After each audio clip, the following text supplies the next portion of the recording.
All right, so it seems, I don't know that Pauline can hear me. So Winfred, can you pray for us kindly? Winfred Morel.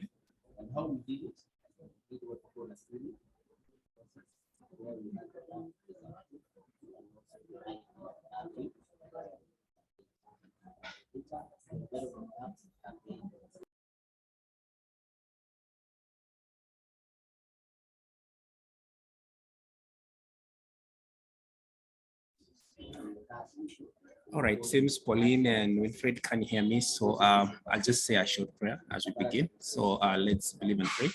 So Father in heaven, we come to you this evening. As we begin our meeting, we ask for your guidance in our deliberations. I ask this, trusting and believing in Jesus' name. Amen. All right. Okay, so I think we can then begin. So I want to quickly project the agenda for today's meeting. So just give me a minute.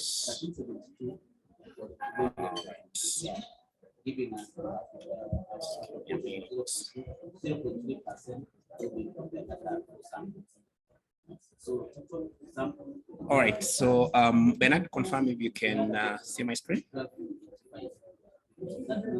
Yes, I'm going to see. Great, and I hope the noise is manageable now. Yeah, there was a bit of a lot of background noise. Anyway, so let me quickly walk you through our agenda for today. So we have two objectives that we hope to cover before the end of our meeting.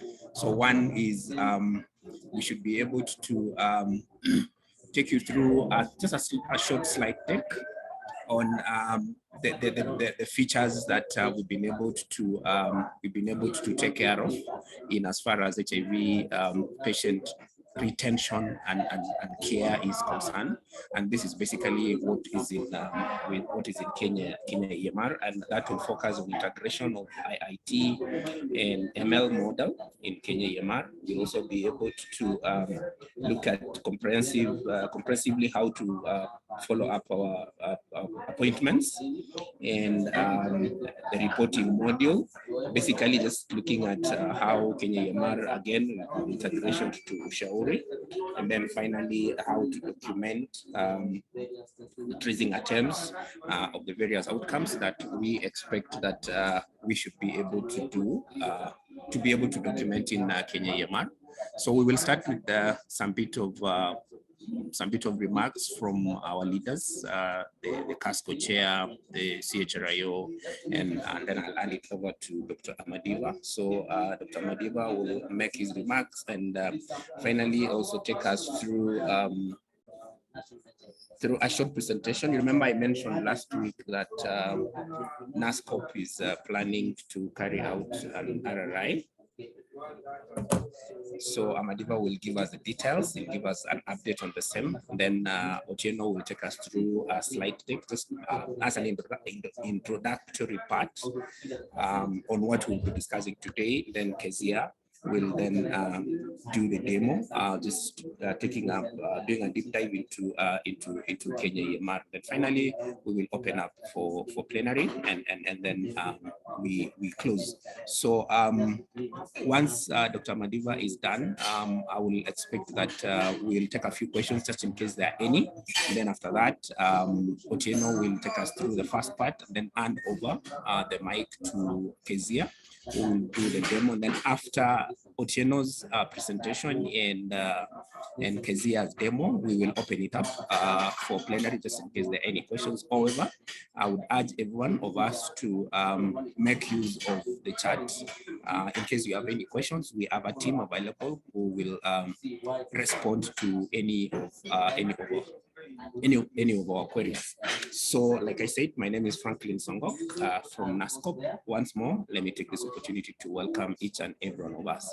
So I want to find out whether we have the chair of the CASCOs, if Sumuko is in, or anyone who is sitting in for him, probably can make a few remarks. Let me just stop sharing this, then look out for him so that I can give him the mic. Sorry. Oh yeah, Somoko is in. Somoko, just a minute. I'll give you the mic. Yes, Somoko, you can go ahead. Yes, good afternoon, Songo. Good afternoon, team. Thanks so much. I believe I'm audible enough. Yes, Somoko, you're audible. Yes, awesome. Yes, we really appreciate this invitation for the online sensitization for all the stakeholders and all the teams. We take cognizance to the improved features, the new features that have been introduced. And we know that all along the KeHMIS has really been undergoing a lot of transformation. And it's a transformation that is so positive, very impacting when you look at the features. In a snapshot, we are able to log in and get graphs, summaries from the KeHMIS. And this is very good. We really applaud the technical team from the CIRI and the partners for working on this. So as we go through this, members, let's give all the efforts required of us and also be able to mentor the other colleagues wherever we are and show them how to. My humble observation and a request, maybe this is part of what might be included in the future as we improve on it, is in the KeHMIS, we would long to see where indicator for advanced HIV disease will be slotted in so that it becomes easy for us to monitor per county, nationally, facilities, county, how many clients are in advanced HIV disease. So with that, I believe the technical team will find a way of doing it and we run with this. Otherwise, on behalf of my colleague, Pastor Cascos, we really appreciate this gesture, being able to sensitize us, the Cascos, the HRIOs, right from top management to the sub-county, and we'll be able to cascade the same to the facility staff. So thank you so much, Sango. Over to you. Thank you very much, Chair of the Cascos, and thanks for finding time to be with us this afternoon. Your support is highly appreciated. I know some of these enhancements that we do develop, it's based on the need from the facility level, and your support is very key in this, and we appreciate the fact that you are able to mobilize the facility teams, the sub-county teams to be able to join this call, because this is the only way we are able to reach out to a wider audience. We really appreciate and thank you so much. I don't know whether we have, I was trying to look at the list. I wasn't able to see the chair of the CHRIOs. I don't know whether we have anyone who could represent them. And as I look out for them, allow me to recognize the presence of Dr. Jacob. Dr. Jacob will also give you an opportunity to just make a few remarks before Dr. Amadiva comes in. I don't know whether any CHRIO, you can kindly raise your hand. I'll give you the mic so that you can just make a few remarks on behalf of the CHRIOs. I think your support is also very key in as far as ensuring that the uptake and the scaling up of EMR is done and appropriately so, especially in our facilities. Any CHRIO or any rep from the CHRIOs, kindly raise your hand. I'll allow you the mic. Right. Okay. Anyway, we will give them an opportunity just in case they join. I'll request maybe one of them, if they join, to make remarks towards the end of this training. So, because I'm not seeing any hand up. So at this juncture, let me allow Dr. Jacob to just make a few remarks. Then Dr. Madiba, Dr. Jacob, you're most welcome.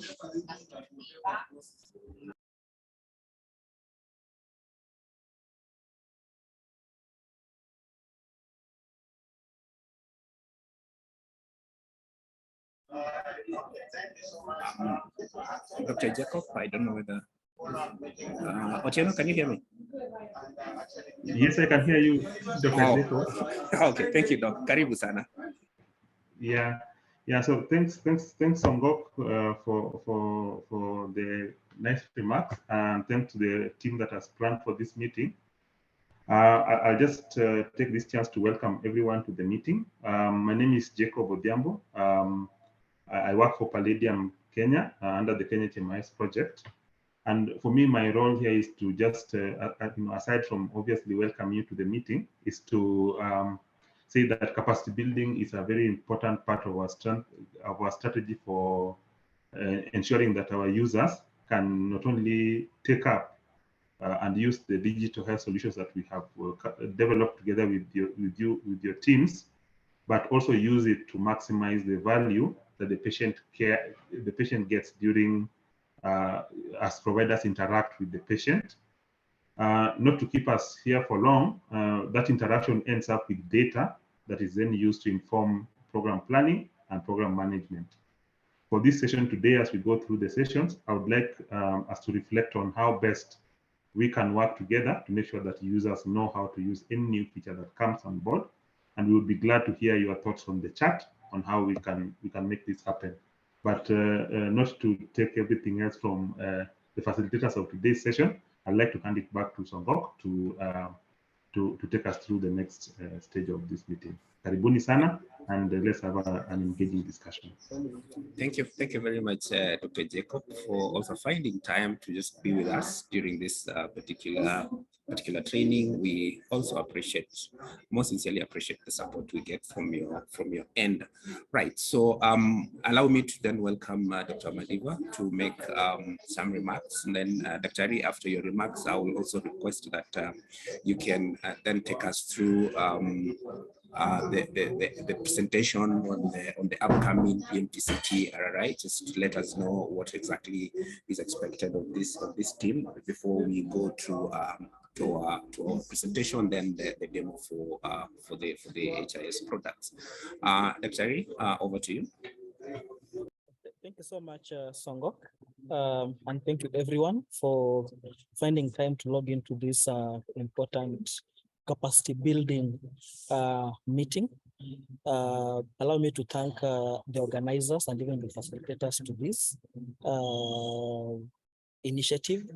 Of course, as we move towards patient-centric approaches in terms of getting patient-level data, especially for HIV, it means that we really need to work hard in ensuring that we improve the systems that can actually help us get that data.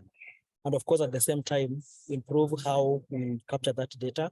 And at the end, we even improve on how we really use this data from the facilities upwards. And therefore, of course, NASCOP and all stakeholders that are involved in this are happy that we're actually taking lead in ensuring that we move towards using patient-level data, and of course, we move towards patient-centric approaches in taking care of our HIV clients across the country. Allow me to thank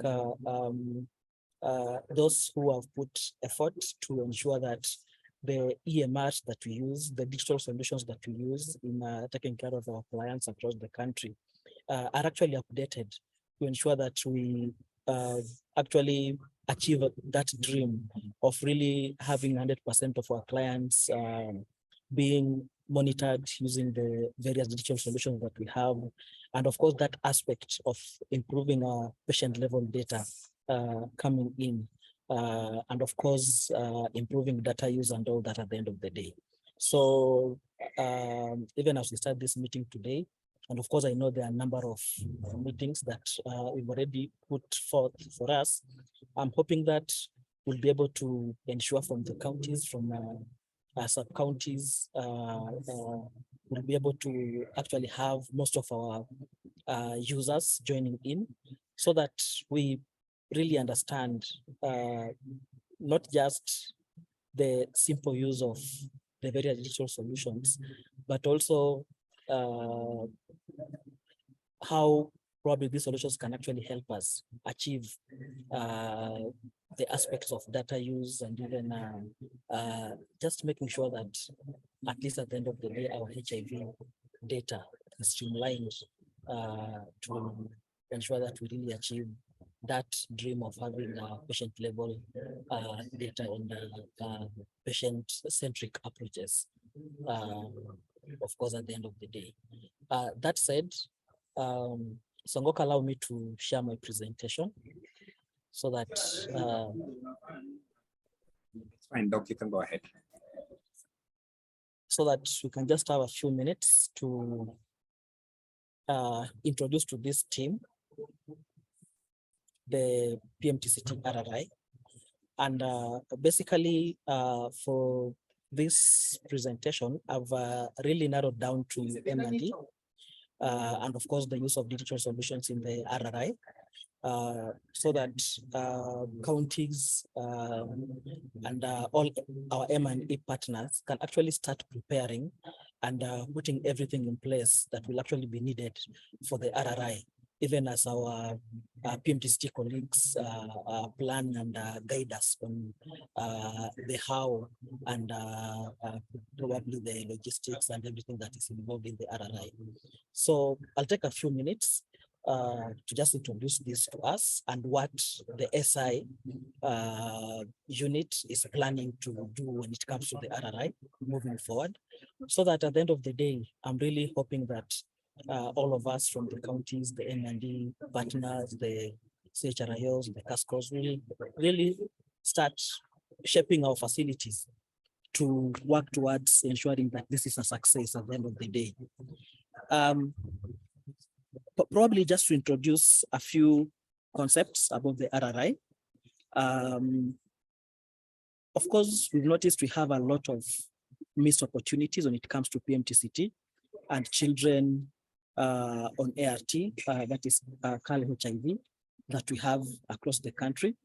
And of course, the year 2022 was not very good for us, because there are a number of things that happened in terms of even commodities not being there, test kits were not available in some of the facilities, and it interfered with service delivery.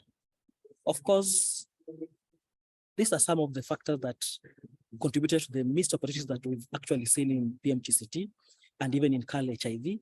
And this RRI seeks to really look at ways in which we can actually bridge the gap and really take care of the missed opportunities and ensure that if at all we have mothers that were lost, if at all we have children that are not suppressed, if at all we have issues with mothers that were never tested as they come to our ANC facilities and all that, we actually take care of that. And at the end of the day, we'll be able to improve our PMTCT outcomes and even our KeHMIS outcomes. So generally, we'll be identifying and reducing the missed opportunities in PMTCT and KeHMIS. And this will actually focus on client-centered intervention because, of course, at the national level, we have aggregate data from our EMRs, we even have patient-level data.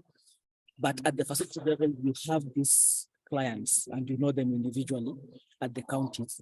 And therefore, we'll be looking at the facilities, the counties really helping us look for, especially when we talk of mothers that have been lost to care and all that, and really focusing on that individual client and bringing them back to care and ensuring that even if we have haze that were not tested and all that is done and the missed opportunities are reduced. So we are supposed to end this by 4th of July. This is supposed to take like 100 days. Fortunately or unfortunately, I think this has already started and we are probably being scheduled when it comes to even setting up the M&D structures to help us do this. Basically, that is the broad objective for the RRI. We want to reduce our missed opportunities by at least 80%. And this is based on what we've seen in the previous year, that is 2022. We've seen missed opportunities in testing, both for HIV and syphilis. We've seen missed opportunities in infant prophylaxis, in maternal heart, and even in viral load monitoring. So the RRI will actually seek to reduce these missed opportunities. And we're hoping that within 100 days, at least we'll be able to achieve some, of whatever we want to achieve at the end of all that. So basically, this is just a summary of the indicators and targets that we'll be monitoring as we do this RRI. We have a number of missed opportunities, and this is just at the national level. Of course, at the county and even at the facility level, probably we know how we are performing when it comes to, for example, missing HIV tests, missing syphilis tests, maternal heart, infant prophylaxis, and all that. We have gaps in PMTCT and HIV that we really need to ensure that we take care of.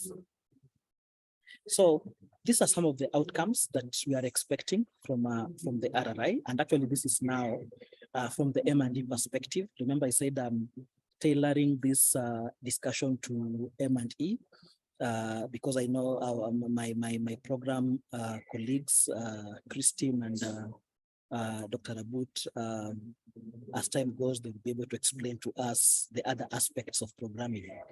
So these are some of the outcomes that we are looking at, and this is what we'll be tracking as M&D and SI, even as the RRI will be going on. We have basically 9 outcomes that we'll be looking at, ranging from the missed opportunities that we talked about in infant prophylaxis, when it comes to testing for HIV and syphilis, when it comes to issues to do with maternal heart, and when it comes to issues to do with viral load suppression for KeHMIS and even for the pregnant women. So as M&D, this is what we'll be tracking, and we're hoping that at the end of the day, we'll be able to improve these outcomes compared to what we had by the end of 2022 December. So what are we looking at as M&D? How do we want to do this? As SI, how do we want to achieve this? So overall, we want to use the existing M&D systems, and this is the guidance that the SI unit and stakeholders involved in this are giving. We are not really going to create other systems that will actually help us do this work, but we are going to enhance and ensure that the M&D system that we have already in place help us do this work. And that means all the participating facilities will actually have a way of participating in this RRI using the already existing systems that we have. And when I talk of the already existing systems that we have, for the RRI, we as SI have agreed that we don't even want to use paper in the first place. We already have digital solutions with us. We have the EMRs with us, and therefore we need to ensure that throughout the RRI period, we have a way of using the EMRs that we have to really monitor and even get data for the RRI. And at the same time, of course, we have the non-EMR facilities. We have to think of a way in which the non-EMR facilities that will be involved in this RRI, or probably we have to think how these non-EMR facilities are going to also electronically have this data coming to us, so that at the end of the day, we actually have a way of transmitting data from facilities to the national team in a digital way. And at no given point will we expect probably a facility using paper, especially the facility that will be in this RRI. We don't expect them use paper at any given point, probably to report upwards. So there are a number of things that, of course, will have to be put in place for the EMR facilities to participate in this RRI, especially the facilities that will be participating in this, and even for the non-EMR facilities, the ones that we're calling paper facilities. And we are saying we already have a solution for the non-paper facilities. We just need to scale that up for this facility that we're starting in this. And we already have Ushauri that has a full-fledged MCH module that can actually be used to ensure that these facilities also collect data and transmit these to the national collection platform, where a dashboard will actually be created to help us monitor the RRI as it will be happening. And that means, of course, as we go on, we'll be able to organize capacity strengthening to facilities, so that facilities can actually understand what we really need, especially for the EMR. And we have even a bigger role to play in strengthening facilities that are an EMR, because some of them might not have ushauri at the moment, but we need to strengthen them so that they can actually use ushauri and collect this data for the RRI. So for the EMR sites, definitely there are a number of things that we'll have to do. We'll actually give a gap analysis that is showing the gaps in the usage of MCH module. Of course, we know the uptake of this module is not very good in most of our facilities. And we know that some facilities have the MCH module, but they're not using it at all in the MCH. And therefore, most of our MCH clients actually lack that digital or rather electronic follow-up, that digital follow-up at the EMRs. And therefore, for us to, if your site is part of the is part of the RRI, and even if your site is not part of the RRI, because at the end of the day, we need to actually have the MCH module across the country in our more than 1,700 facilities actually being updated. These facilities will actually have to update their data retrospective, because we know there are gaps. We have a facility that has over 50 mothers, but they only have like 10 in the system. If this facility is part of these, they'll have to update the 40 mothers so that we have all these mothers in the EMRs, in the digital platforms, before we can even talk of probably monitoring them as we even bring those that are lost and all that. So we'll be able to give a gap analysis per facility, so that facilities can start working on really updating the mothers, or rather the data that is not within the systems. That is actually the starting point, especially for the EMRs. We'll have to update all our mothers retrospectively, so that the information that we'll actually get from this, as we'll be monitoring the mothers, even as we look for the missed opportunities, will actually be up to date. Of course, for the paper sites, we'll still give a gap analysis based on what is already there on the indicators that I've already shown you vis-a-vis the outcome that we're looking for. Because at the end of the day, for these paper sites that will be using ushauri, we'll expect them, one, to know how to use the ushauri platforms, because we won't expect any paper reports from these facilities, especially the facilities that will actually be engaged in the RRI. Will not expect any facility to actually send us paper reports. And that means all of us will have to work with these paper facilities to ensure that, one, they know how to use the ushauri app, the ushauri platform, and two, they really know how to enter data from the paper that they have currently, so that we can actually have that follow-up, that 100% follow-up of all our mothers that are in our facilities, and even the ones that will actually be bringing in. So we have a lot of work ahead of us, and that means all of us will have to put in effort. It doesn't matter whether your facilities are EMR or non-EMR, all these facilities have gaps in terms of updating data, so that we can have where to start from. And of course, that said, for us, of course, there is a lot that is involved when it comes to M&D, and we have trainings that will happen. This meeting was not for really training people on what they need to do and all that, but this meeting was to sensitize us and allow us start thinking about the RRI, so that we put whatever is needed in place, even as the PMTCT program guides us on what to do. And that means, from our end, we'll be able to share gap analysis per facility. I know facilities know their gap. Every facility actually know what they have captured in the EMRs and what they have not captured. But so that we are guided, we'll be able to share a gap analysis per facility. And of course, we have about the facility that will be involved in the RRI might not be all our EMR facilities, but for this specific activity, we want all our EMR facilities to actually update this data, so that even at the national level, we'll be able to actually have that complete PMTCT data that can actually help us in making so many PMTCT decisions that we are not able to make at the moment. So that will be shared probably in the course of the week, because this is something, work that is ongoing. And upon this gap analysis being shared, of course, facilities will have to update their data within the EMRs. And here I'm talking about EMR facilities.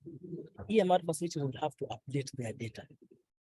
That means if you're having 50 women whom you are following under the PMTCT program, at least make sure all the 50 women can actually be followed longitudinally in your EMRs. Let's just start with that. Of course, there are other things that will be involved, but for now, even before we start training people on what to do, at least you have these women in your facilities. You can get the information from the files and just feed that into the EMRs, so that that information is actually updated at the end of the day.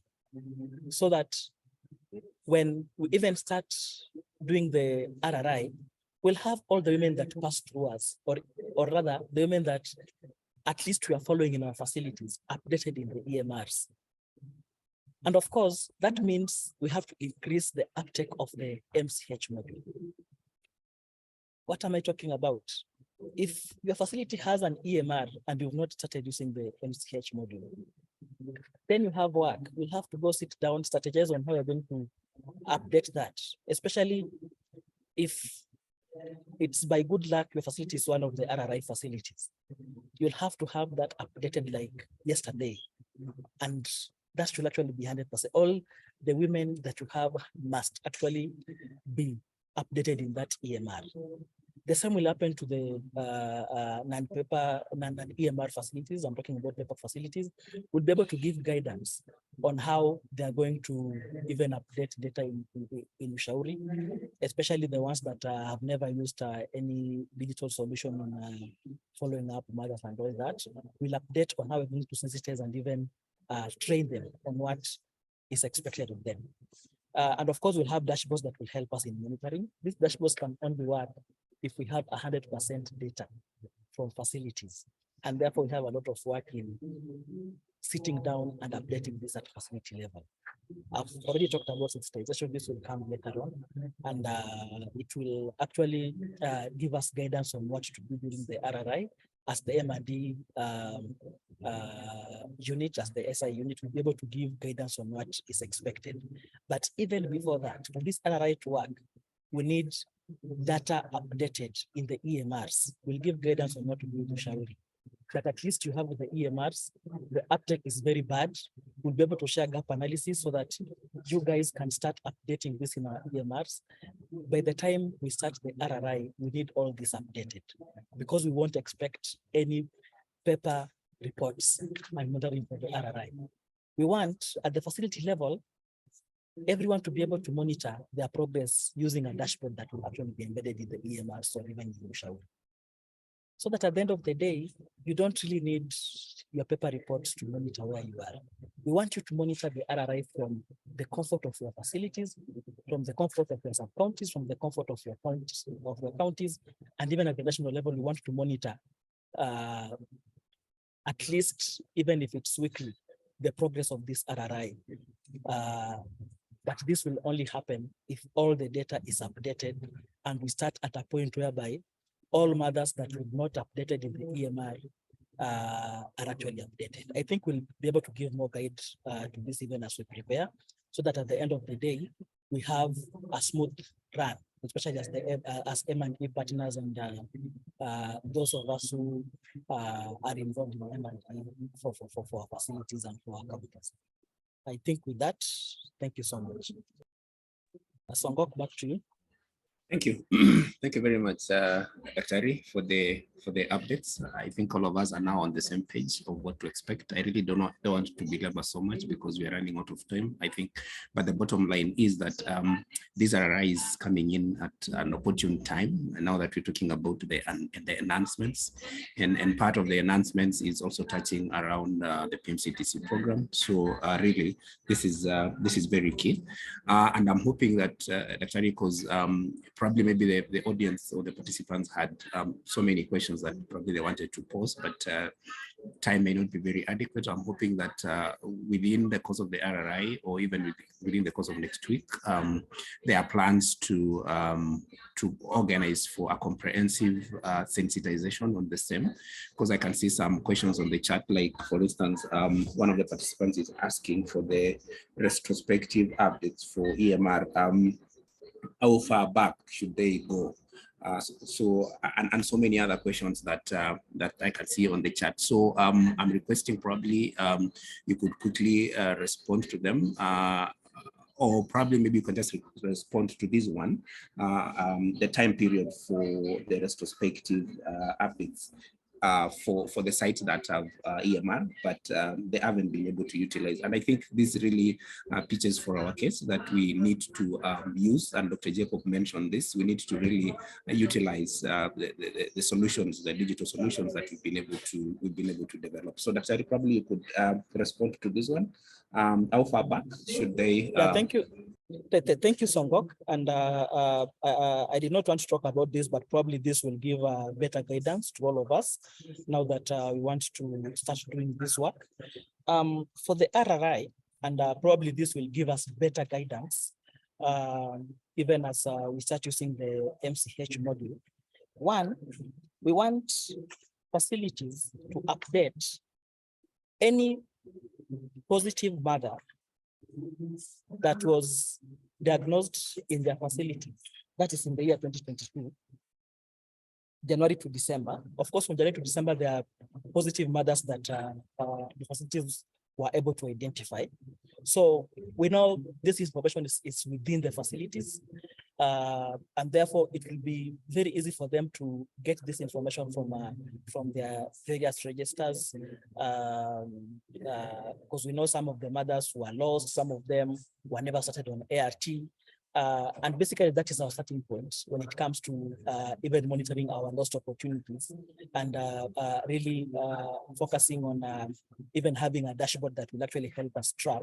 So the first step will be the facility probably listing the positive mothers that they had in the year 2022, that is January across December, and ensuring that these are updated with EMRs. Upon doing that, of course, they'll go ahead and ensure that all PMTCT mothers that they have in that facility currently on follow-up in that facility are actually updated. So apart from updating the positives that you got in 2022, January across December, we're also looking at the active PMTCT mothers and babies that are within your facilities at the moment. Of course, we know you have them. We've not even started looking for the ones that are lost. Just update whatever you have at the moment in your facilities so that at least we'll have all the positives that you identified in 2022. Then, of course, we'll have everyone that is on follow-up in your facilities at the moment in terms of PMTCT. Because now from there, we'll be able to even have a proper gap in terms of just data that is within the EMRs. If you are to have 100% positive that were identified in 2022 and all PMTCT mothers that we are following up in our facilities, then that will be a very good starting point for the RRI. And we'll be able to give more guidance, as Songok said. We're organizing for proper sensitization, and we'll be able to debunk some of the steps that, especially the Ushauri and the KenyaEMR facilities will have to do to ensure that they're in line with the EMRs. But at least for the EMRs, start with the positives in 2022, update all the EMR, all the PMTCT mothers that you have at the moment that you are following. Thank you. Okay, thank you very much, Dr. I'm requesting that probably you could also quickly just scan through the questions on the wall, so that you can respond to them. Penina, I can see your hand is up. We are really running out of time. I kindly request that you can use the chat box. You can just type your questions very quickly. And I think Daktari has already indicated that we'll organize for a comprehensive sensitization for the RRI. So I'm thinking we can save the questions, and unless it's burning, you can just utilize the chat so that Daktari can respond to them. Because I want us to just switch gears and move to our next session. And I want to welcome Bernard Otieno. Otieno, once you're done, kindly welcome Kezia to just quickly take us through the demo. And then after that, we go to plenary and take any questions.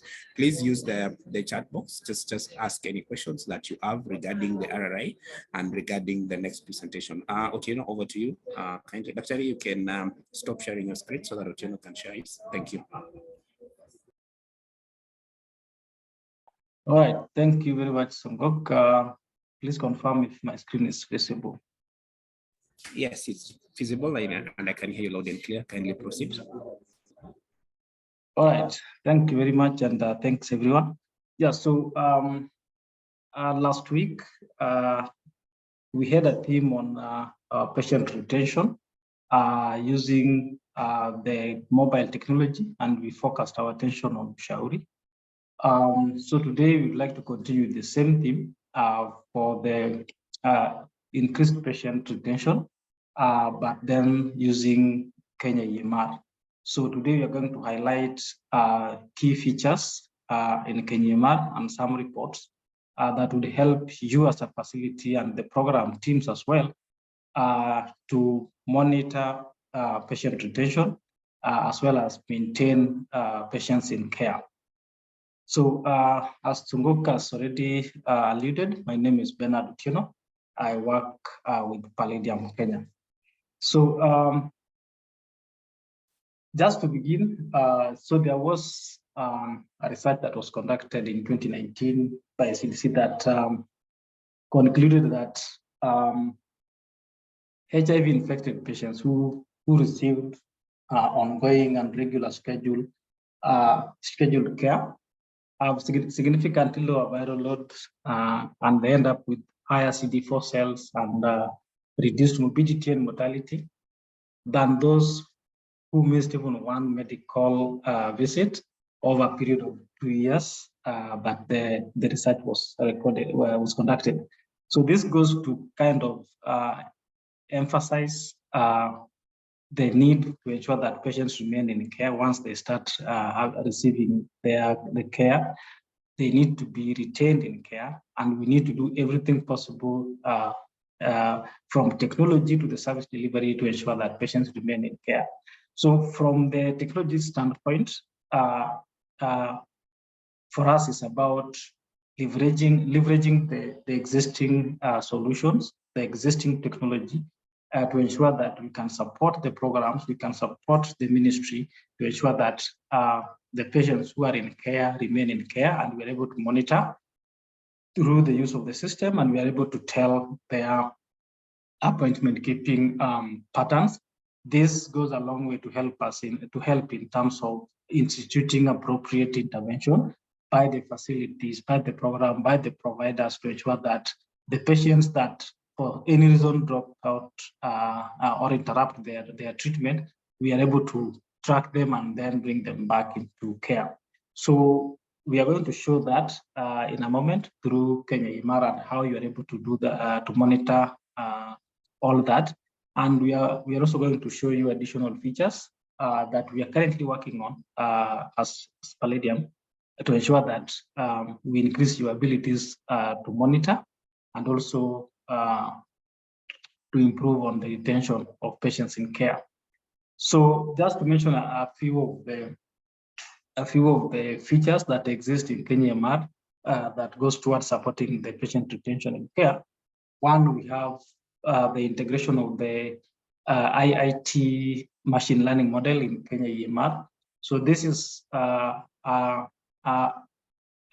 technology that kind of helps the providers to predict in real time whether a given patient might interrupt their treatment. So it is kind of forward-looking, and the provider is able to take initiatives to prevent the patient from falling out from of care by instituting any other programs that exist in the facility to ensure that that patient doesn't interrupt their care under the HIV. So that feature exists in KenyaEMR, and in a few minutes, we're going to show you how that works. Again, also in KenyaEMR, we have a comprehensive appointment and reporting module that includes very many reports that it will help to give you more information about every patient. It will also give you a facility level report that can tell whether you are achieving the retention or if you are losing your patients. Okay. So, for instance, last week we talked about the Ushauri integration with KenyaEMR and how KenyaEMR can now send messages directly to Ushauri that then can go to the patients to ensure that they are reminded to come back to care. And we talked about several messages that could be sent from Ushauri to the patient. Again, also, we have reports like appointment and attrition report that we will be able to show you in a minute. We have missed appointment reports. We have lost to follow-up reports. We have appointment scheduling, as well as the CAR reports, among others, as we are going to see on KenyaEMR. All of those put together will help you identify the gaps in terms of retention, or it will also help you to kind of monitor the trends for your facility so that you can then take action to ensure that patients remain in care. Again, in KenyaEMR, now you can document multiple tracing attempts and their outcome. So in cases where we have maybe defaulters or any patient missed the appointment and the facility would like to follow up with this patient, now you are able to record those in KenyaEMR as you trace, so that you can always monitor your tracing attempts. So I've talked again also about the new features that are under development that I would like to share with you. One, in the next cycle of release, you'll be able to see enhanced KenyaEMR with key dashboards, appointment keeping, and waterfall analysis. You'll be able to see that on the dashboards. You'll be able to see some queue management, service queue management feature in KenyaEMR that now will kind of give better experience to your patients, where they are able to the workflow. You're able to like manage the workflow in a way through the system where each clinician, each provider knows their workload. They know how many patients are in the queue waiting, how many patients are waiting for the lab, and so on and so forth. So service queues is a very important module that is also coming up in the next cycle of release. Again, also the case management, HIV case management feature is also under development, and you're likely to see that in the next cycle. And again, I've talked about the IIT model, which predicts patients that are likely to fall out from care. Right now, this technology runs in the cloud, but we are working right now to bring it to the local instance of KenyaEMR, so it will be running locally. So that means that it will be running in the background. Whether you have internet or not, you'll be able to benefit from that particular technology. So that is coming up. But I think the most important thing is that these features are at advanced stage, and they'll also be shared with you in the next release. So in conclusion, I just want to say that all the enhancements and all the features that we've talked about exist in a standard KenyaEMR instance, but we have noted that the real-time users, the facilities that use KenyaEMR in point of care, most of the time they have better experience and they're able to enjoy instant value of the technology and this value is enjoyed by both patients as well as by the providers. So then this goes to say that facilities are supposed to work towards using the EMR on point of care. Yeah, so I think up to that point, I would like to just pass the mic over to Kezia now to like practically show us some of those features that support patient retention in care. So over to you, Kezia.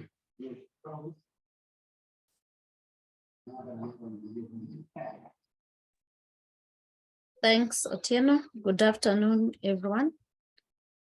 Kindly confirm if you can hear me.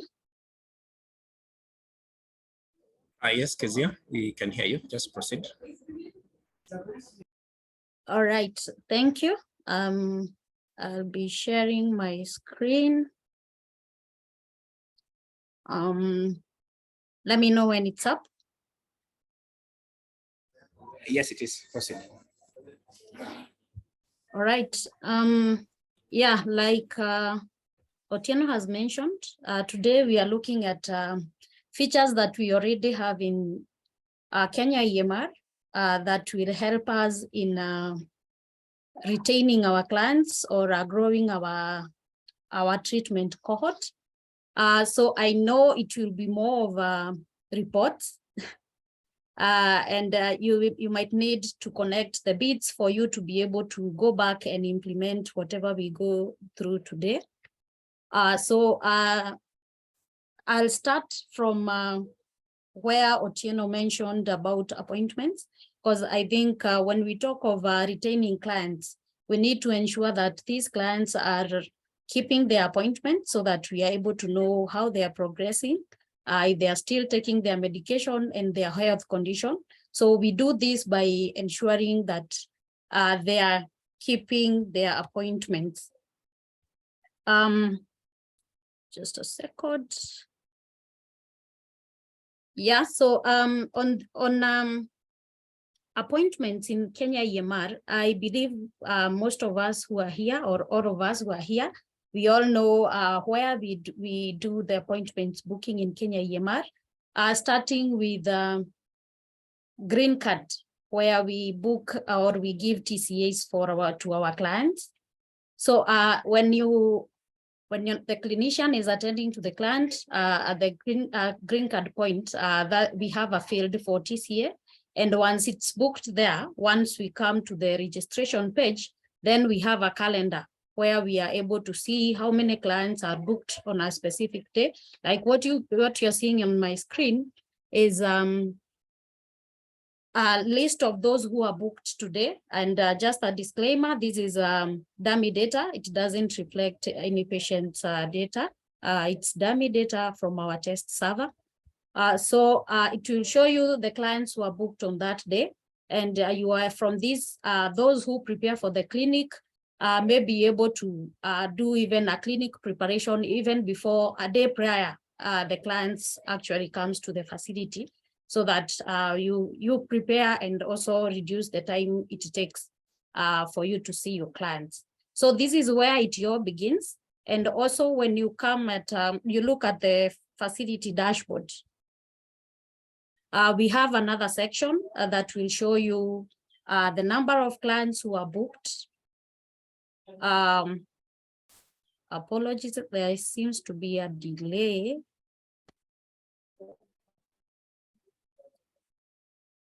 Yeah.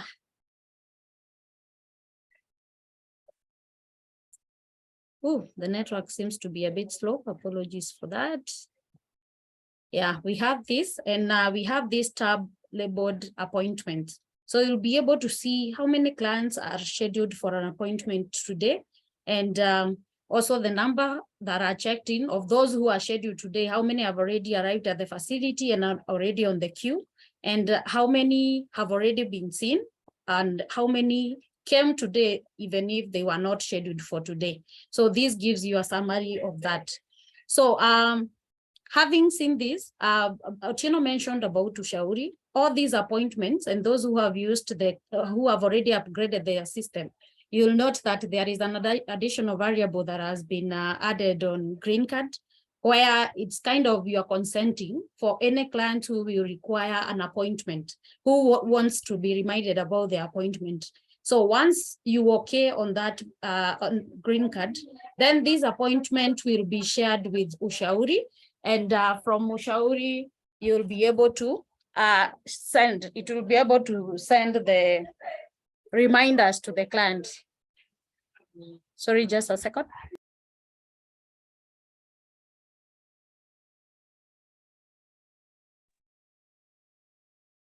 Yeah, sorry about that. Yeah, when this appointment is done on KenyaEMR, it will be shared with Ushauri, and the reminders will be sent to the patient. So that's where we start by keeping the clients or clients' appointments updated and the reminders sent, and we ensure that we are having, if not 100% appointment keeping, we at least get to 95% appointments keeping. From there, I would want us to look at the reports. I'd want to just look at a few reports that were mentioned by Otieno.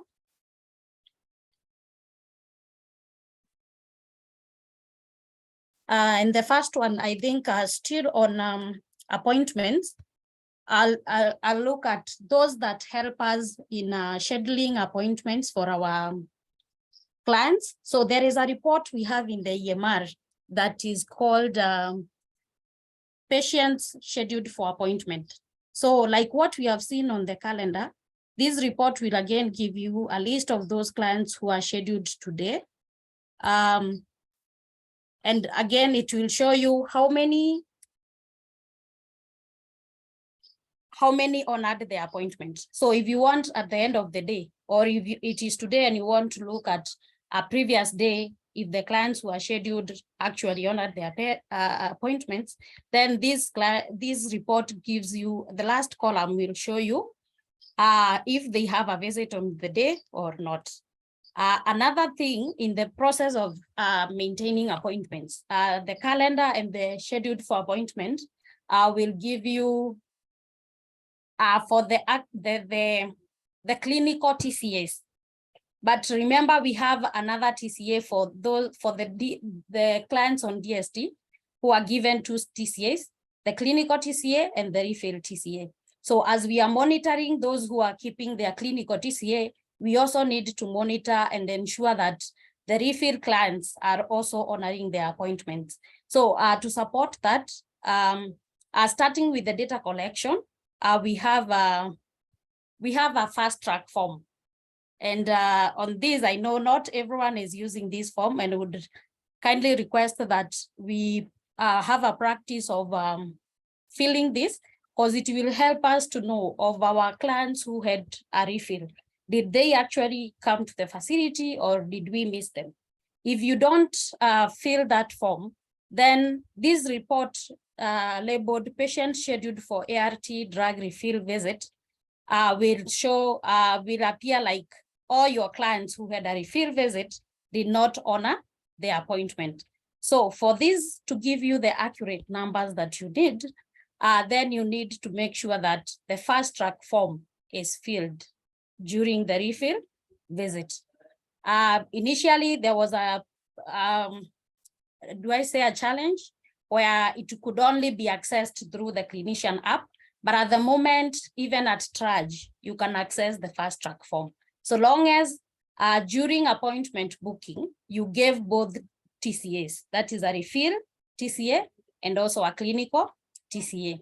So on every refill visit, ensure that the fast track form is filled, and to monitor those who didn't honor their appointments, then we use this report to show you who honored the appointment and who didn't. So we are still on appointments and we are done with the refill visit. We are looking at another report known as appointment and attrition report. This was added sometimes last year. And what this report is doing is more of showing us a cascade right from the clients who who had an appointment and still monitoring whether they came back, after how long did they come back, and whether they are still on IIT. So it's still, I don't know if I'm assuming, allow me to assume, that we all know where to find these reports. Under home, let me not assume, we have a reports tab. We have reports. So if you need any report in KenyaEMR, this is the tab to access. And then we have various reports and various tabs and for various services that are covered. And for specific reports, like what we have looked at, what we are looking at, appointment and attrition, you'll find it under common reports. But for the others, there are those you will find under HIV care. So for appointment and attrition, I've already generated a report on this. So if I open this, then this is what we see. The report starts with a summary, showing you the number of clients on ART, and of those who had who are active on ART. We start by if they had an appointment within the period that you selected. So assuming you are analyzing your data for the month of February, the last complete month, you'll generate a report from 1st February to 28th February. So it will give you clients who had an appointment within the month of February. Then next it will show you clients within the reporting period who missed their appointment. And then from there, it will show you clients who missed appointment for less than 31 days as of end of the reporting day period. And then it will now classify those clients who missed their appointments. After how long did they return to care? So starting by those who returned to care within 7 days since they interrupted treatment. Then we have another category for those who returned within 8 and 30 days. Then we have another category. I believe you all know the difference between the missed appointment and the IIT, interruption in treatment. Once we transition to 30 days, so we are looking at who are these who missed an appointment for more than 30 days. So for more than 30 days, then they move to the next category of those who interrupted treatment. Then of those who missed more than 30 days, how many returned to care after the 30 days? And then there is another category who have not yet returned to care. These will form the category of those who are still lost to follow up. Our current IIT, as per the period you selected, will be on this page. So as we look at this report, it has several tabs. So the next one, it will show you that was a summary, but there is a tab for each of those categories that we have talked about. So if it is for missed appointments, you'll be able to see those who missed appointment within the period you selected. And then we have additional variables that will help you to see if any tracing has been done, the type of tracing that was done, what was the outcome, and the attempts. How many times have we tried to reach to this client and bring them back? And then the date they actually return to care, if they have returned. But you'll note we have some blanks for some of those who have not. Yes. We don't seem to be seeing the reports. The screen is stuck on the KenyaEMR window. Oh, sorry. Yeah, let me try and reshare my screen. Yeah, kindly. Yeah. Sorry about that. Yes. What are you seeing now? Now we are able to see the exact report. All right. Sorry about that. I can quickly just summarize. This is what I was talking about, the summary that you get when you download the appointment and attrition report. And I mentioned that for each of these categories, there is a tab that now gives you the line list for each of these. I was looking at the missed appointment section specifically because it has additional variables showing you the tracing attempts, the tracing outcome, the date they returned to care, and the number of days they took they were late, and then the program area. So this will be repeated across all the other categories for anyone who missed an appointment. So this is a very key report for those at the facility level, because it will help you to have at a glance, just tell how your clinic is doing, how the appointment keeping patterns for your client is, or for a certain period is. And we expect that by using this, you'd be able even to tell for how long does my clients go late for their appointments? After how long do they, most of them, return? Are they going more than 7 days? Are they returning after 30 days? So it helps you to see that summary in a very quick way without having to struggle getting a missed appointment report on the other end, then trying to get the loss to follow up. So this brings everything in one place. And I believe that it will be a great addition, or it's already a great addition in your appointments management. Moving on to the next, let me know if my screen has moved back to KenyaEMR. Yes, it has. All right. So that was appointment and attrition. And I think with that, we have looked at both loss to follow up. We have also looked at the missed appointment. We have these some of these reports as a standalone, even though this brings the combined. So you'll see under HIV, we have a report also called patients who are lost to follow up. So you will only see those who are lost to follow up within the period that you wanted, but you are not able to relate with those who had an appointment that period. So the appointment and attrition is let me say an upgraded version of both the missed appointment and the loss to follow up, because it brings like everything together and also showing you a summary whether tracing has been done or not in one place. So I'll skip the patient loss to follow up and the missed appointment because we have already talked about it, and move on to what happens if our clients misses appointment. We have talked about tracing of our clients. So when we talk of tracing, there is a form that has been availed in KenyaEMR to help you in documenting all the tracing attempts. And in our homepage, there is this icon called patient tracing. We have it here.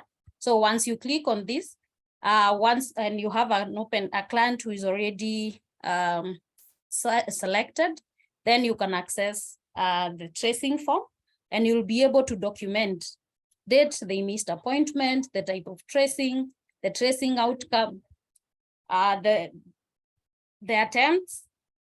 You'll be able to document the final outcome. There are even reasons why the clients missed appointment. If I can maybe quickly fill this, yeah, I needed to show this. The reason why this client missed appointment, and the attempts we have made, and what is the final outcome. And for the final outcome, we have this. So this for our social workers, for our peer educators who are helping in tracing back the clients. This is a great tool to use just to ensure that all our efforts towards bringing back these clients to care are documented, and we are able to access even the reports that are needed. Once you've filled this, then at the end of the month or during any period, you are able to get a summary of the same.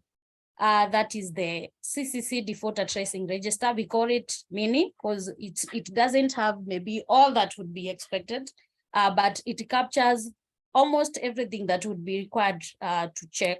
So I'm now displaying the CCC defaulter register. And if you can see, some of the things that are on this register are what we have picked and added to the appointment and attrition report. So on this, you'll be able to see how many clients were traced within that period. Then on the last visit, the last appointment, reasons why they missed appointment, all these will be available for you, but only if we fill the defaulter tracing form. So this is for tracing for anyone who misses appointment, and our aim is to bring them back to care. Remember, we talked of ensuring that we are getting to about 95%, if not 100, appointment keeping. So once we have traced back this client, there are those who will be able to trace, there are those who we will not be able to, but our aim is to bring them all back to care. And at the end of the month, we'll be able to do a report. I know we are all familiar with MOH 731. I won't show that. I expect it's we are all familiar with it. But once you generate your MOH 731, and maybe you find you have a few clients, or you have lost some numbers, what do? I've visited a number of facilities, and I've seen some talking walls where we are kind of trying to account for the losses and for the gains. So I have seen some very beautiful charts done, but in the EMR, we have also provided a solution for that. Instead of you doing the tallies, getting all the registers, or maybe dropping all the files, to do a physical count of those who didn't come and who maybe were transferred out. KenyaEMR gives you a report that is known as TXCAR monthly and TXCAR quarterly. I don't know how many have used this report, but we have these two reports here, a monthly report and a quarterly. And maybe just to differentiate the two is that you use the monthly one when you are you want to compare active or TXCAR, your TXCAR between a month, between 2 months. So if you are compiling reports, or you want to just do a summary of your February report, this will show you a comparison between February and January. That is monthly. But if you are doing a quarterly report and you want to account for your gains and the losses, then you will go directly to quarterly. But the indicators are similar. So if I'm to generate this, it quickly gives me, let me use February, which is the last complete month. It will show me how many clients I had last month, whom are not in this report, or clients who are not in the previous report, but they are in my current report. So in this case, when you are talking of February, it will show you clients who are in the January report, but in your February report, they are not under the active. So I believe those will be the losses. And then it will show you those who are in February report, but who are not in your January report. So that will explain your gains.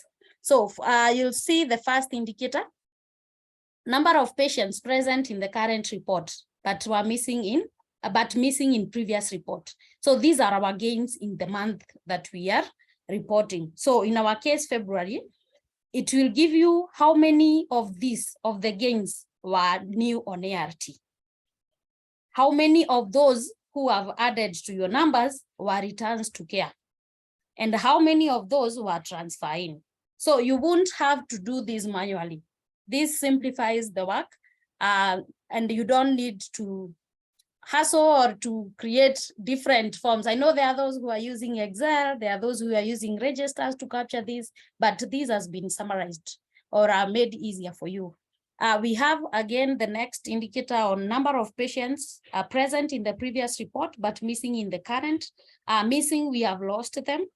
So in which ways can we lose these clients? Either they unfortunately died, you'll be able to get your list of those who died, a list of those who are lost to follow up, a list of those who are transferred out within the period, and those who are stopped treatment. So at a glance, you are able to explain your gains and your losses. So this is still in the efforts to account for all attritions and also to in growing our treatment cohort. What else do we do? Suppose we have transfers out. I believe, or I want to believe that we have people who are using the system in this forum. So if we have transfer out clients, how do we go about it? So we have forms that again have been availed for your use to discontinue clients. We don't want to have clients who have a known or undocumented status at the end. So we have discontinuation form. In the discontinuation form, there are two things that are very key here. One, we need to know exactly when did this client cease from being our active client. So we have confused these two dates, encounter date and the effective discontinuation date. What's the difference? The encounter date, you'll see that it automatically picks today's date, because today is the day I'm filling this encounter form or this discontinuation form. But that does not mean that these clients, as from today, they are no longer active in this facility. Why is that? Looking at a scenario for a client who is transferring out, more often we usually give them maybe drugs to cover them for a number of days or for a month before they can report to their next facility. So we need to account for the days that, for the drugs that we have given or for the days they will take before they report to the other facility. And that's why we have the effective discontinuation date. So this should be the date when this client is expected to report in the other facility. And it is not today's date, unless you did not give any drug. That is when the encounter date and the effective discontinuation date will be the same. But if you have given them maybe drugs for 1 month, then I expect the effective discontinuation date maybe will go up to 20th of April so that they get their refill in their next facility. That applies for any discontinuation. If we are terminating this client, we need to ensure that the effective discontinuation date is accurate, because this is the date that will be used while computing active on the ART clients. We do not use the encounter date, but the effective discontinuation date. Kindly take note of that. So maybe going by the transfers out, there is where they are going to, date they were transferred out, and again, we need a transfer out verification. Did they get to the other facility? This is another bit where maybe we usually don't have a complete data on, and we may need to improve. And you'll note in some instances, we will need a verification date is used to compute some reports. So if you don't verify your clients that they reached the other facility, then you might find your numbers for transfer out are less than what you expected. So I know there is a session that has been planned for this, but there is another solution that is very new and you are taken through during the release webinar, being called ART directory. ART directory is helping us to notify or to send notification to the other facility where this client will be going to once they express their interest to transfer out. And once they get to that facility, again, we'll get a notification that they have arrived in the other facility. So that will help us to complete this transfer out cycle and the verification. So with the introduction of ART directory, we expect that we will have all the transfers out verified, not just left hanging, not knowing if they reach the other facilities or not. So kindly also ensure that you put the ART directory in use, as it will help you in getting your verification status for those who transfer out. For the deaths, again, we have this, and there are two variables that we have been forced to make them mandatory here because we've been missing some data on them. We need the death reason and also the specific cause of death. So we've been having so many deaths, but we are not able to tell how or what was the cause of death for these clients. So kindly also, when you're updating this, ensure that it is complete and accurate, not just filling because it is mandatory field, but let's do our mortality audits. Let's ensure that we capture the correct reasons and the causes of death. The loss to follow up, if unfortunately we are not able to get to the clients, then we have an option to transfer, to discontinue as lost. And for those who stop treatment, again, we need to stop treatment using the discontinuation form. They will remain active. There are those who will remain active and there are those who won't. So if they have dropped, even they are not coming to the clinic, it's not stopping treatment on medical grounds, then we need to stop them completely. And this again helps when we are doing our PEPFAR reporting on those clients whom we have lost. So this is mainly on attritions, and this form is very key. Ensure that if you are no longer attending to these clients, if they are no longer accessing care to their facility, then ensure that we have the correct status by discontinuing them. So what else do we have for these, for growing our treatment cohort and also for retaining our clients? Otieno mentioned something about IIT. This is interruption in treatment, and machine learning has come to support in predicting in advance those clients who are likely to interrupt treatment. So on your homepage, there is this icon labeled machine learning. So once you click on this, it brings you to this section. Sorry, I shouldn't do this where I have a client open. So ensure that you don't have any client open while performing this task. So you click on machine learning, you will land on this page, and you'll see on the left, we have data management actions where we need to first click on synchronize data. So when you click on synchronize data, it will take you to the next tab, and maybe as it loads, good, we are here. There is an option for pool patient scores, and you'll note here, we have fetch IIT risk scores from data warehouse. So every month, we are always requested to upload our data to National Data Warehouse. And this data must be up to date. You'll see that if your data is not up to date, then even the scores that you'll get here, it won't be accurate. Maybe you might end up missing some clients who would have been on the list because you didn't update current data. So always ensure that at the end of each month or at the defined periods, at least monthly, you must upload your data by, I wouldn't say the dates, it might be conflicting, but at the end of each month, ensure that it is updated, you upload to the National Data Warehouse, and then when you come to this section, you click on pool patient scores. Every month, this will be updated. So you'll be able to get your updated list on those clients who are likely to become IIT.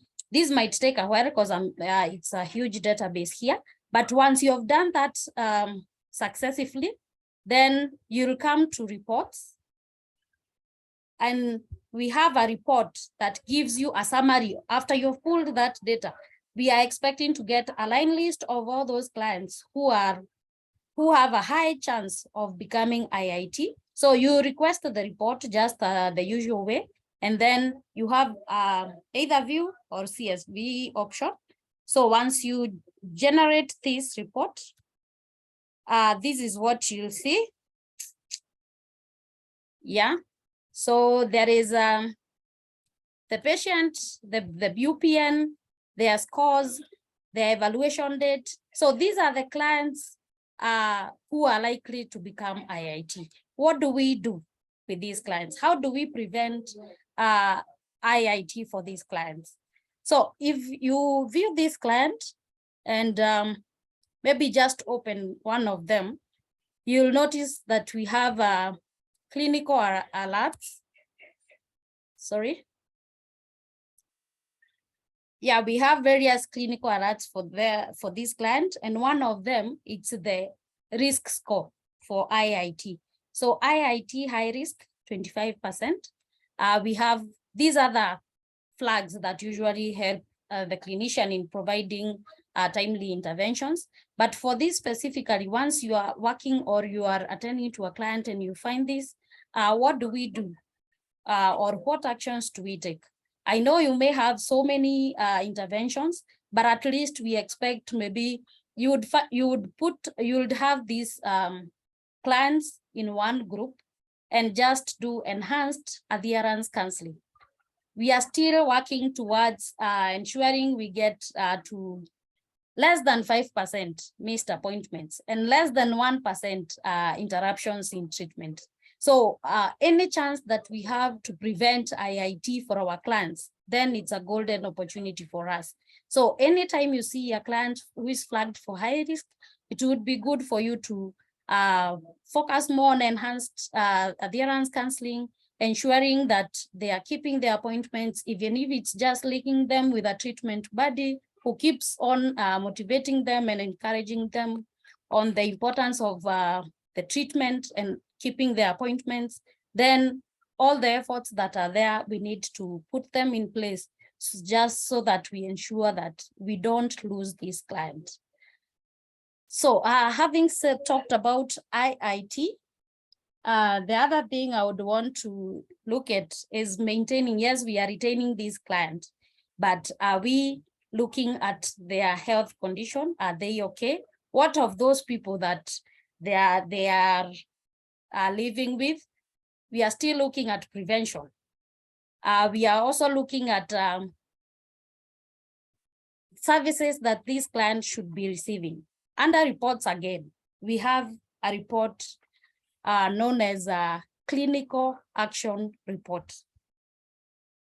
Clinical action report. I don't know if people have seen it, but we have this report. Allow me to quickly look at it. When you click on view, you'll be able to see what's contained in this, and we'll keep beefing up on this. You can put on chat whatever, any other variable that you would want to see on this report. For those who have interacted with it, for those who haven't, we can look at it together. So one thing to note about this report is that it gives you a summary of services that maybe this client should have received and they have not received. Things that are required specifically for these clients or the people or their contacts that they needed, but they have not been done. So let's look at what is contained here. So it like gives you a one-stop point for all the gaps within your clinic. So we are looking at our treatment cohort. What is it that we should do for them? Have we done it as per the guideline, or are we not doing it? So the first indicator is more on current on ART without valid VL. So we all know for us to monitor the client, we need to have valid VLs. We know the cutoffs, we know the timelines when they should be done. But now just assuming this was a real facility, then it would mean that out of the active on ART clients, 216 clients are yet to be drawn samples for VL. Yes, they might have a VL, but it is not within the period. It's invalid. Maybe the 12 months have lapsed, or the 6 months, and those who are due after 3 months, again, it's that period has lapsed. So we need these 216, we need to get them back to facility and ensure that the VL is done. Then we have another set of the unsuppressed. So for the unsuppressed, again, we are looking at clients, our clients, retaining our clients in care, but also ensuring that they are suppressed. Their viral load copies are undetectable, or they are below 199 as per the current guideline. But in this case, if this was our facility, then it would mean we have 46 clients who are not yet suppressed. So what interventions are there, or what do we do to ensure that these clients actually becomes transitions from unsuppressed to suppressed? I'll skip the other one because we have talked about it already. Then we have current on ART clients without an OP. We are aware of the activity that is ongoing on verification of all our ART clients. And the aim is to ensure that we account for all our active on ART clients. So by ensuring they are all assigned a national unique patient identifier. So if we have not attained that, then it means there is a gap. So this will give you a list of all those who do not have an OP, and it will guide. You can either call them, you can either follow up for those we had already interacted with, and also ensure that you get an OP assigned to them once they have provided the necessary documents. On recent defaulters, these are missed appointments within 30 days. Again, this will show you these are the clients who are likely again to transition from missed appointment. According to the definition of our active on ART, clients who has missed appointment within 30 days, we are all aware they will be counted as active on ART. But once they transition to more than 30 days, then they are no longer our active cohort. So we need at this phase of within 30 days, that is when we should be doing a tracing, following up with all means possible to ensure that they do not get to IIT. So that's why we have this list here. We should have all our eyes there and try to bring them back to care before they get to over 30 days. Same case for undocumented loss to follow-up or IIT. So the undocumented loss to follow-up here means clients who have already missed appointment for more than 30 days, but we have not discontinued them. Maybe we are still in the process of tracing them back, but what it is that we do not have their final outcome. So we need again to determine what's the final outcome of these clients. And if we can't get them back to care, then we have them as confirmed loss to follow-ups. Are not vaccinated for COVID-19. Again, we need to have our PLHIVs vaccinated for COVID-19. So that will give you those clients who are not yet vaccinated. And again, we are required to put the necessary interventions. Not assessed for COVID-19. This will give us a list of those clients. We do not know if they have been vaccinated or not. And this is mainly determined by the COVID-19 assessment form not being filled. So if that form has never been filled for this client, then this line list will provide you with that list and you can action accordingly. The next indicator is on KeHMIS, not on DTG regimen. We all know of the optimization, and we need to have our KeHMIS on DTG unless there is a contraindication to that.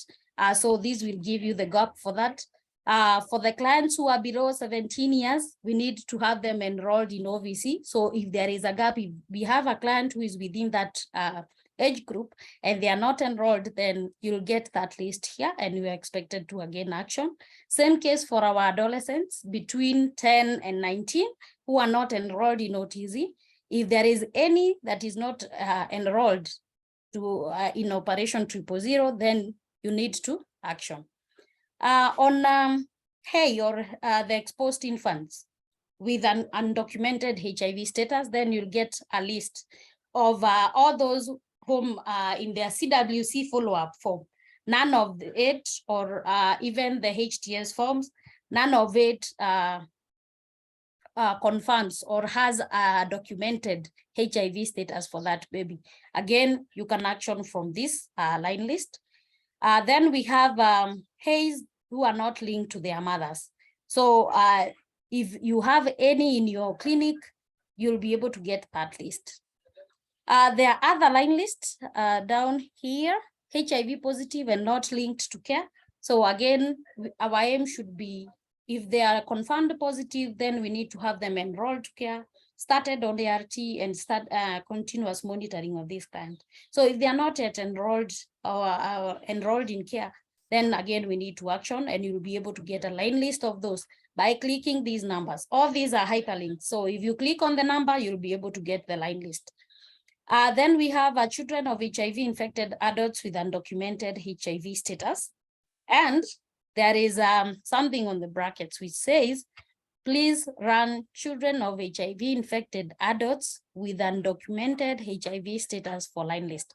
So for all these, all these line lists, PNS, SNS contacts with undocumented, you see there is this disclaimer on the with the inside the brackets. So what that means is that there is another line list that will give you the exact list of those mentioned. So if it is the first one, children of HIV-infected adults with undocumented HIV status.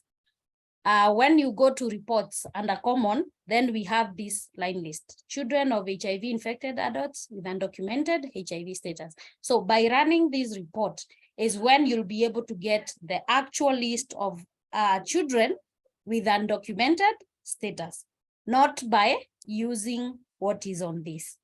So do not use this. Ensure you go to this specific line list and download that and action. Same case for PNS. You'll see we have PNS, and also we have SNS contacts with undocumented HIV status. Then we have the last one on number of deaths. So for the clients who have died, this will give you that list of those who died, yes, but it doesn't give you all the details that are required. So what does the instruction say? Please run mortality line list for details. So when you come to mortality line list, there is a report called mortality line list. So if you generate this, then it will give you those clients, but with more details on comorbidities that they might have had, any other, the causes of death. So you'll be able to get more details about the client and the causes of death, apart from just seeing the name and the patient particulars. So this will provide you with more details. So I've given so much information in a few minutes. So if I quickly just show the Excel. Let's open this. Yeah, so you'll see we have the patient, the CCC, the weight, age at reporting, population type. We have all this as additional. So you'll see we have the cause of death, the specific cause of death, the date of death. So you'll be able to see like a whole picture of that client, any comorbidities they had, in the causes of death, what regimens they were on, and you can quickly have a history about the patients, your patients who died. So that's why you are being directed to go back to mortality line list, as it will provide you with more details. So I believe I've talked so much on this, but again, just a reminder, we are working towards retaining our clients on treatment and growing our treatment cohort. We need to ensure that they keep their appointments, and we have seen the various ways that we can do that. We have Ushauri that is sending reminders to the patients once the appointments are created. We need to have all those solutions already in use. If it is reports, when we are doing our reports, when we need to account for our for attritions, we have seen what we need to do. So what is remaining is for us to put into action all this, or put into use the system maximally. And like Otieno mentioned, you'll be able to get all these benefits mostly if you use the system real time. We have seen some clinical decision support features.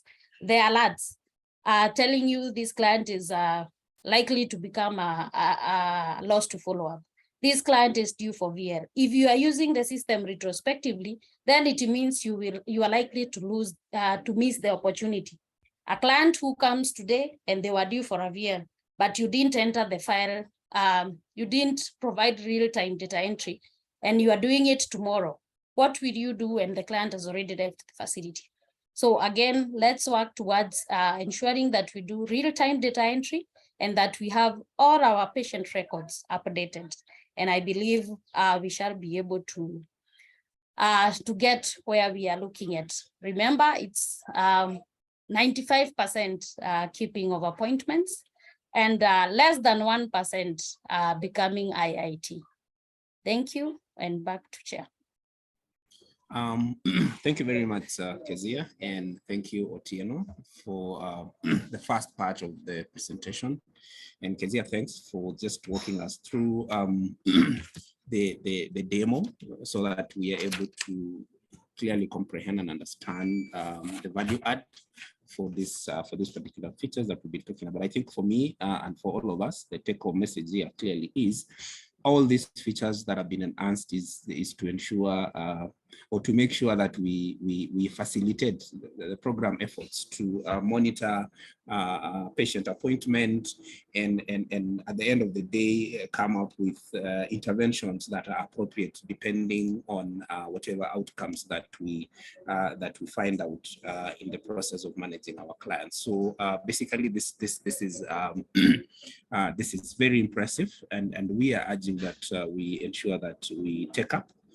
Thank you very much for the comments. I've seen so many comments coming up and appreciating what we've been able to do. I think one of the comments came from the Casco Kericho, that's KeMA, that and it's very true that the ART directory will come in handy because it has the ability to track transfers out, so you are able to really tell whether the client you transferred out actually reached the facility where they said they would go or they did not. And if not, then you should be able to put measures in place to ensure that you track the whereabouts of those clients and bring them back to care, or ensure that they are received in whichever facility that said they will they want to go and continue with their care in.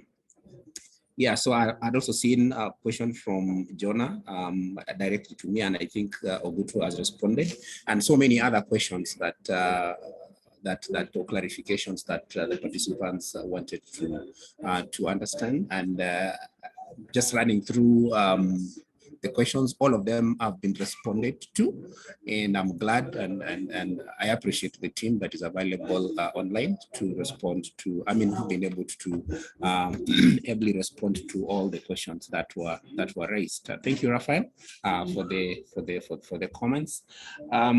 Right, so I'd seen two hands up. That was I think Charles Terez's hand was up for the longest time, and there was another hand from was it Muriel? I think I'd seen another hand up. Apparently, I'm not seeing them up now. Just in case there's anyone who probably have a question who wants to verbalize, you can raise your hand. I'll give you the mic so that you can speak. We are about 8 minutes to the top of the hour, so we still have some 8 minutes just to respond to any questions that we were not able to respond on the chat. Any hand up?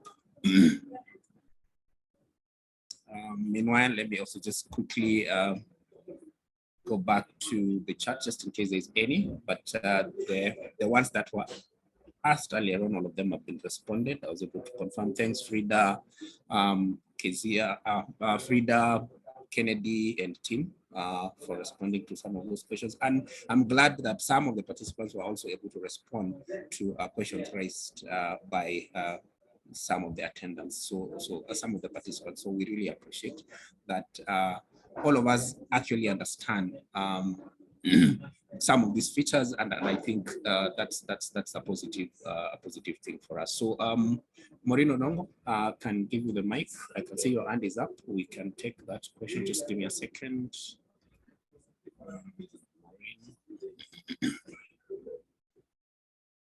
Just 2 minutes. Yes, Maureen, you can unmute and ask the question kindly. Hey, thanks a lot. Thanks, team. Very good improvement in terms of enhancements within the EMR, and really appreciate. To put some comments on the chat. I know some of them have been responded to, but some have not been responded to.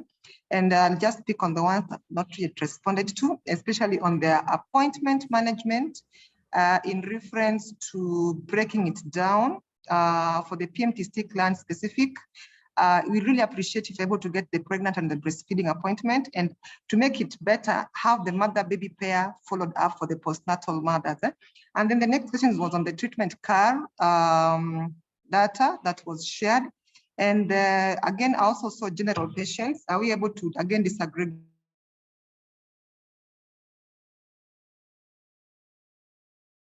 feeding, but even giving at the age bands within the pregnant, how many were 10 to 14, 15, 19, not that breakdown, so that we're able to get data that can actually help us improve on interventions.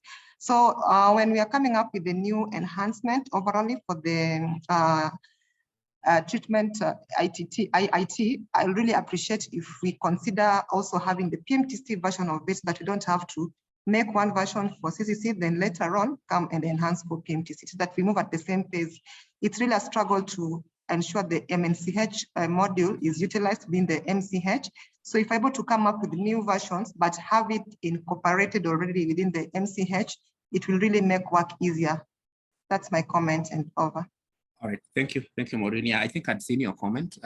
It's what you were asking for, and to be more specific, you were asking on the analytics on the dashboard whether we could disaggregate further, and I think that's something that is doable. I don't know what Kezia would say about that. So Kezia, probably you could quickly respond to that. Yeah, Kezia. Yeah, thanks for that. And for reports, I don't know if this is the best forum to say. Apart from what we are providing, there is a self-service that is coming up where you'll be able to get any data, apart from just the reports that we have in the EMR. You'll be able to access your data at the national data warehouse level and also at the facility level. Get any kind of reports that you may need, any ad hoc reports, and also in any format that you're able to do. So apart from us just maybe providing all the disaggregations that may be needed, will be capacity building you people to be able to access your data in a simpler way, and also to be able to analyze and access in any way that you want it.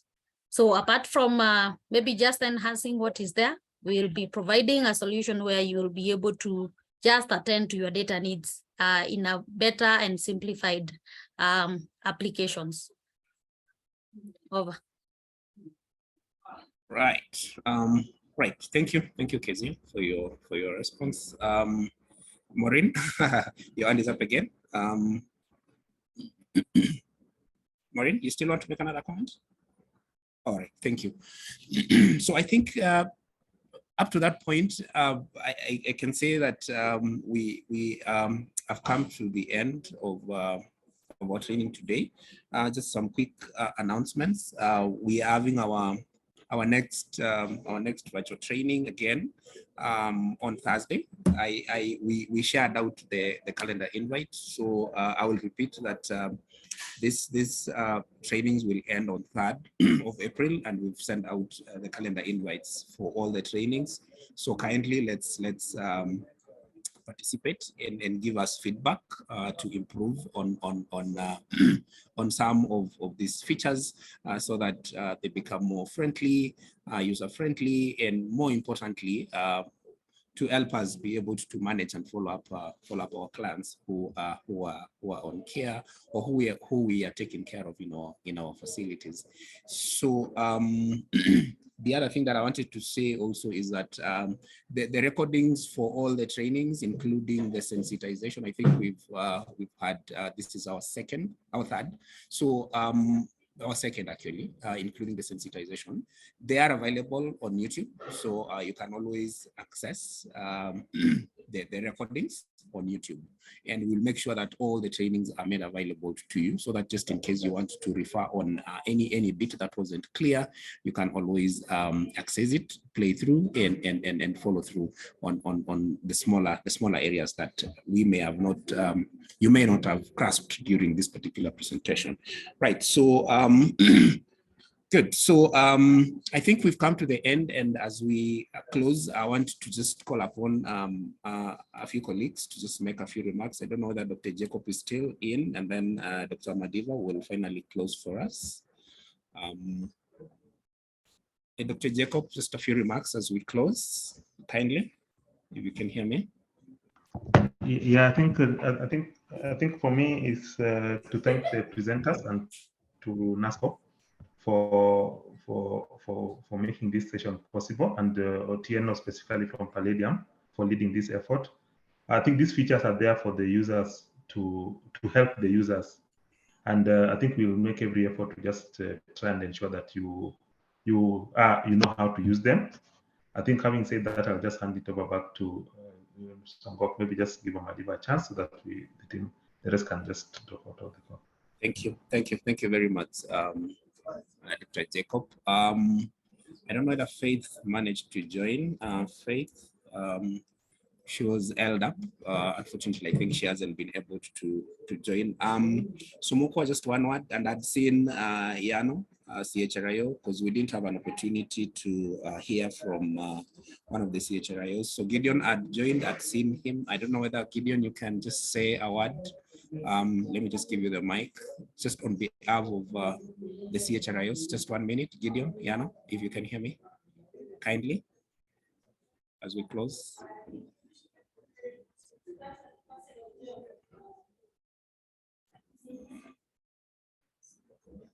Right.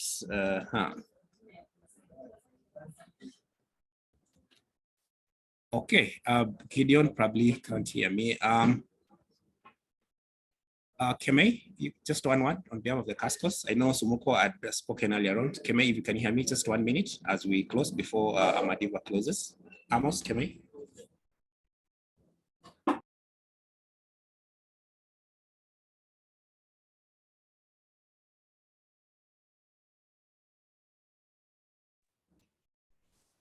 All right. Anyway, sorry, I'm not putting anyone on the spot here, but I just wanted to hear their voices so that in case there are any areas that we need to improve on, we can always improve on. Because remember what we're doing all this for the benefit of our service providers, the county teams, and the facility teams, and the sub-county teams. So finally, allow me to welcome Dr. Amadiva to close for us the meeting.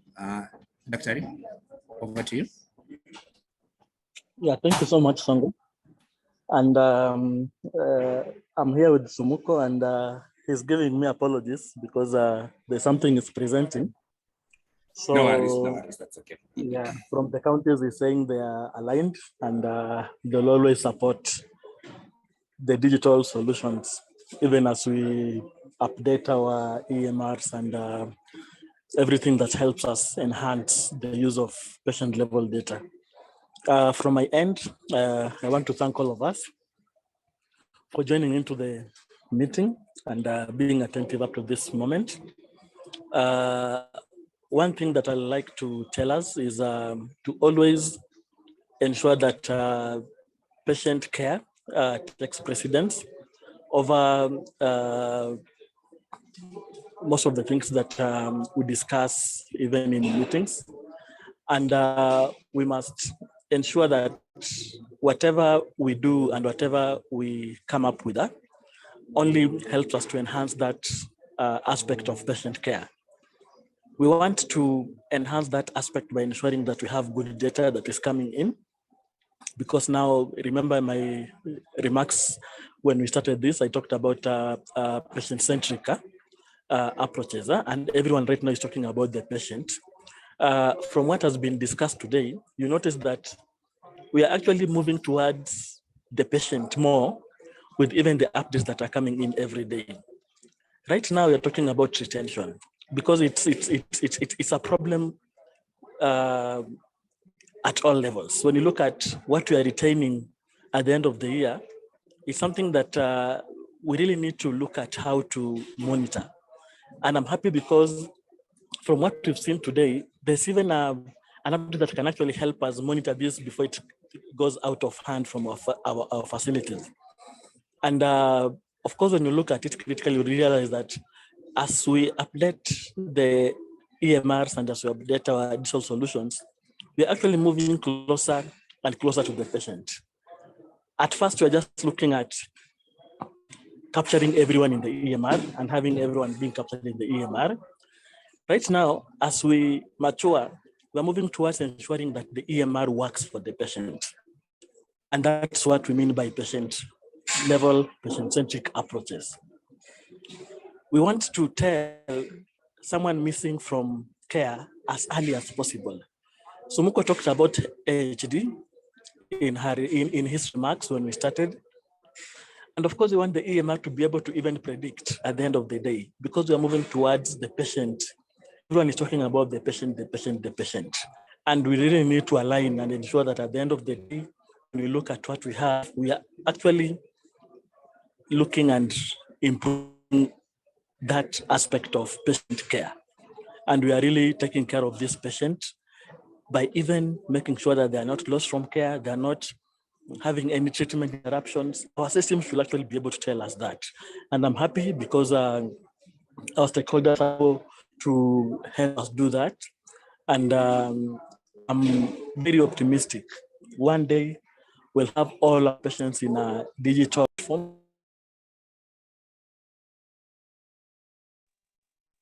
We'll actually be able to tell and we'll be able to see whether there is a problem to a particular patient or not. And with that, I want to thank all of us for always being available for such trainings. I know we'll continue the capacity building. I also want to remind us about the RRI.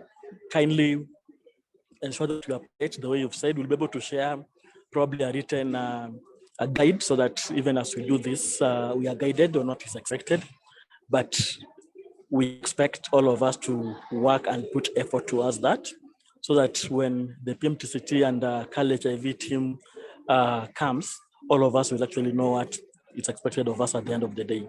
With that, thank you so much. Allow me to appreciate Palladium. Allow me to appreciate all our PEFA agencies, that is USAID, DOD, CDC, and other agencies that was represented in this meeting for always supporting us in ensuring that we really achieve whatever we need for us to have patient level data improved at the end of the day. With those 4 remarks, I say thank you. And Songok, I don't know whether you had already appointed someone to pray for us. No, I hadn't, but I'll request that all of us, the guys who have the mic, you can unmute, and then all of us can say the Lord's Prayer. Let's unmute for the guys who have the mic, including you, Dr. Ali. All right, so let's say the Lord's Prayer. Our Father who art in heaven, hallowed be thy name. Thy kingdom come, thy will be done on earth as it is in heaven. Give us this day our daily bread, and forgive us our trespasses as we forgive those who trespass against us. And lead us not into temptation, but deliver us from evil. For thy is the kingdom, the power, and the glory forever and ever. Amen. Thank you, and have a lovely evening. Bye.